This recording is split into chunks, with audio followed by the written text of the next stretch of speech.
This is an abbreviated introduction to Jewish prophecies that will converge on one generation in the perfect storm. Recently, Al Gore received the Nobel Peace Prize for bringing world attention to global warming and climate change. Weather is the Earth's way of heating and cooling itself. As global temperatures rise, the weather will become more violent as it attempts to regulate its temperature by fierce hurricanes and excessive flooding. Ancient predictions appear to be fulfilled with the threat of famine due to climate change, pandemics of medication-resistant diseases, and fearful sights. Jewish prophets predicted an international sexual revolution in which mankind will shake off social mores adopted from Abrahamic-based belief systems in favor of the basic human right to choose how one expresses him or herself.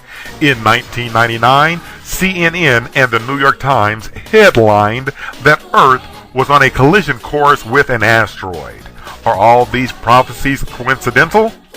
Daniel wrote, "In the last days, a king from Media, called Babylon in his time, but Iraq in ours, will expand his kingdom northward, southward, east, and west, which will infuriate the king of the west."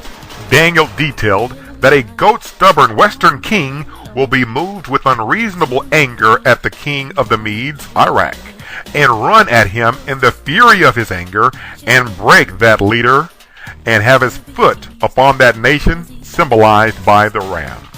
According to Daniel, the children or the posterity of this fallen leader will not inherit his throne. This same goat-stubborn king of the west will then trod the leader of Persia underfoot, called Iran in our time, and break his controlling power, having his nation underfoot also. After this goat-stubborn king victory, his nation will experience a time of prosperity. Then the leader of that nation will be broken from his seat of power. I ask myself, and I'm asking you, could it be that these ordinary events that we are witnessing were actually foretold by true prophets? These prophets went on to state that when the world echoes the sound, peace and safety all over the world, then shall sudden destruction come upon them. Jeremiah wrote, "A noise shall be heard to the ends of the earth," an explosion. "Behold, evil shall proceed from nation unto nation," as bombs launched, "raising up great whirlwinds in the coasts thereof," the nuclear mushroom cloud. "And the slain on earth shall be at that day from one end of the earth even unto the other end of the earth. They shall not be mourned nor lamented, but they shall be as dung, a stinking mess upon the earth." Zechariah wrote of nuclear carnage, stating that their flesh shall be consumed while they stand upon their feet, and their tongue shall consume away in their mouths, and their eyes consume away in their sockets before they hit the ground.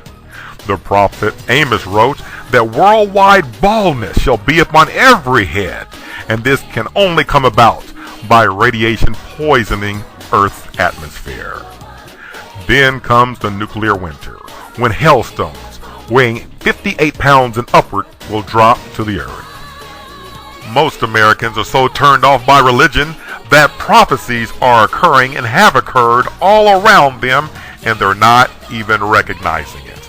Therefore, for the agnostics, atheists, and skeptics, I developed a prophecy checklist pictorial detailing the events according to Jewish prophets as we count down to the second coming of Jesus Christ.